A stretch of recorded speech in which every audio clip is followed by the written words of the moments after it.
Hello everyone and welcome back to the Red Path. My name is Dara and in today's video I'll be walking you through my entire process for painting Grimdark white power armor. This is the full recipe that I use when painting my world eaters. It is equally applicable to other Space Marine chapters like White Scars and Death Guard or whatever else you fancy.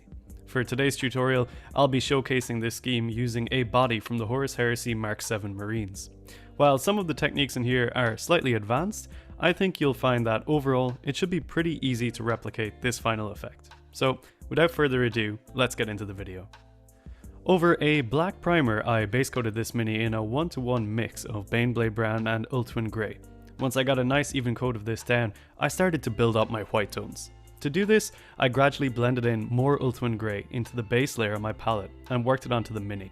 You don't have to be too careful during this step, we're just starting to put down some basic tones.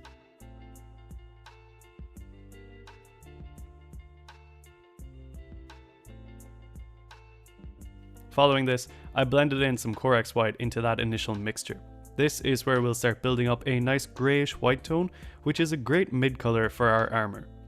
White armour is actually not really white in colour, but rather a really light grey, and this is why I never advise to base a model using white primer. It won't look natural, and it will be very stark when you want to apply effects later on.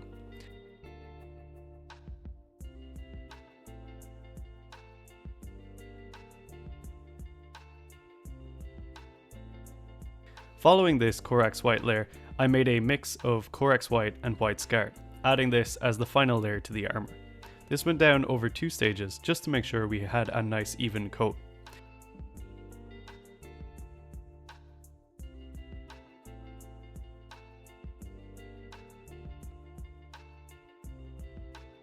Now that we have a nice even white tone for our armour, let's start messing it up and make it look proper Grimdark. We'll start by doing some chipping effects to make the armour look patterned and used. For the chipping effects, I'm using an old brush protector and a little piece of kitchen sponge threaded into it.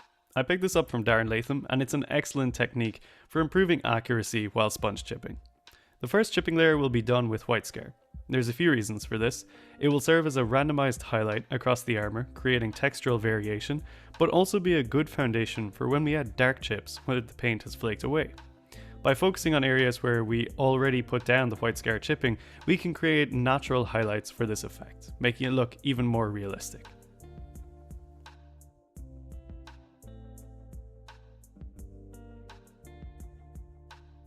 Okay, let's do some actual chip damage. For this, I'm using Rhinoxide with just a touch of black blended in, to take out the browns. This process is extremely satisfying, but you want to make sure not to overdo it.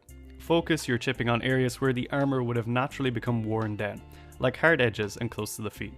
Consider where this marine would likely be taking the most hits, and focus on those.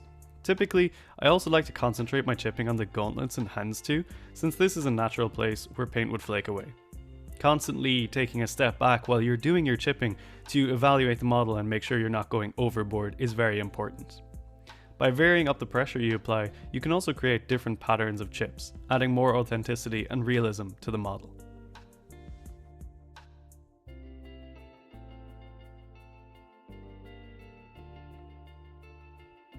Following the chipping, we're going to carefully go in with that same brown mixture and do some scratch marks. I'm using a fine detail brush and I flatten the tip of it on a piece of paper before attacking the model.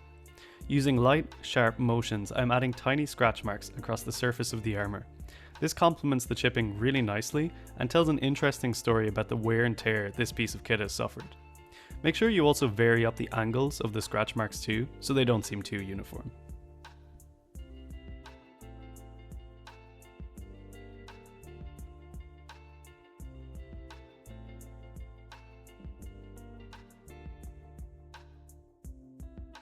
Now it's time to really grimdark this guy up. I'm applying an enamel wash, dark brown for green vehicles, all over this model. This may look super weird if you haven't seen an enamel wash before, but trust me, it'll be okay. Enamel washes are very different to normal acrylic washes from GW. They have a much slower drying time and are not soluble in water. Instead, they are soluble in mineral spirits, and we can use this to our advantage to apply something called the reductive technique. First, we'll let the model cure out after the wash is on. This normally takes about 45 minutes, but I like to speed up the process using a hairdryer. Once it's lost its sheen, it's ready to work with. Taking a cotton tip, I'm going to lightly soak it in mineral spirits and very gently dab it onto the model. This will remove sections of that enamel wash, and I'll play around with this idea, removing the wash from areas where I don't want it to be. This means that the wash will be retained in dark areas while still applying a very subtle filter to the entire model, giving it a more sepia-based tone overall and making all the recesses nicely outlined. This technique takes a bit of getting used to, but it's so much fun once you master it and incredibly satisfying. Following this, we're going to do some pin washes. This follows the same principle as enamels, again using enamel paints from Ammo MIG. Here, we're going to use capillary action to let a paint called track wash flow through the recesses and also create a bunch of streaking effects. We don't need to be too careful here, just ensure that the streaks are straight and flowing downwards, and we can use the reductive technique to come back and clean them up. Using a finer tipped brush dipped in mineral spirits, we'll clean up the model. We can force the wash back into those recesses, and when it comes to the streaking lines, we'll use it to push them into uniform shapes, which resemble gunk that has slowly seeped down the armour. You can play around with this a lot, reducing the strength of the streaks as much as you like, and it's a good idea to vary up the length and transparency to make sure that those streaks aren't looking too uniform.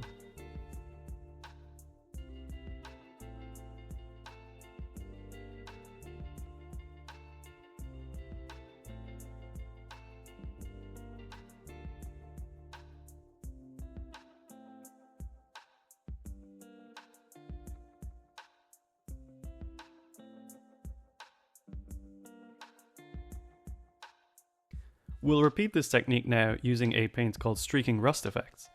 We're applying exactly the same principles here, but by using a different effect, rust in this case, we can add variation to the surface of the model, helping to tell that story and create visual interest.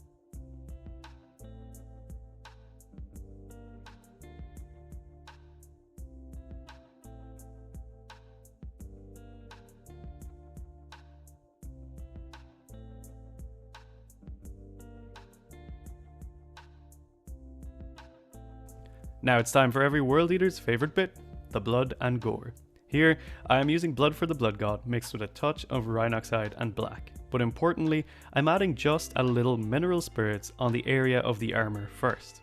This creates a surface tension due to the blood for the blood god mix not being soluble with the spirits, and creates interesting spatter effects across the armour. This one is kind of tricky to get correct and definitely takes some practice, but you can play around with it and get really strange and realistic looking patterns. As always, don't overdo it with blood effects. You don't want to drown out all the hard work you've already done.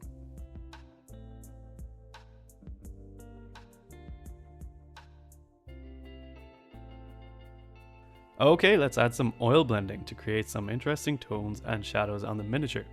Oil blending is a technique where you use a fine brush to add a tiny dot of raw oil paint, Van Dyke Brown in this case, to an area of darkest shadow, and then use a separate brush to feather that paint out, creating a really dramatic dark to light transition.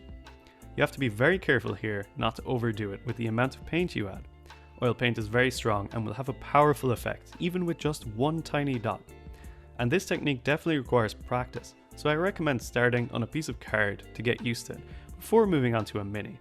But it can add very cool shadows and filters to a piece, in this case adding a smoky brown tone to the lower sections of armour, especially near the feet where a lot of muck would naturally build up.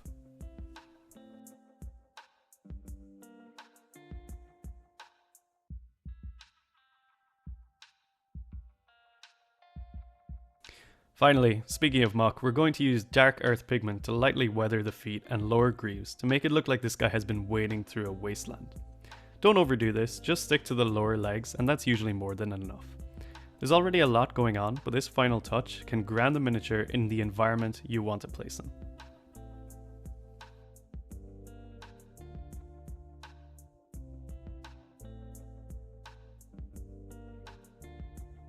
And there we have it, a quick tutorial breaking down how I do my Grimdark white armour. Hopefully you found this useful and informative, and I'd love to know if you've applied the tech to your own minis.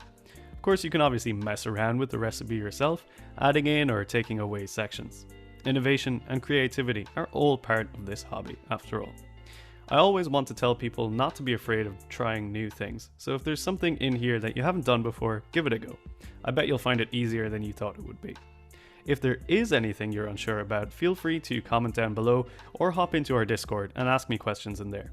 If you want more high-level, focused feedback on your work, you can join our Patreon, which gives you access to a Patreon-specific hobby channel in the Discord where I post early previews of my work and give focused attention to your questions.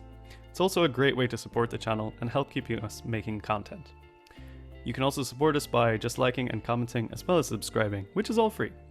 I've got plenty more hobby videos in the pipeline, including a Grimdark version of Red Power Armour and much more, so stay tuned for those. But until the next one folks, stay healthy, stay safe, and kill, maim.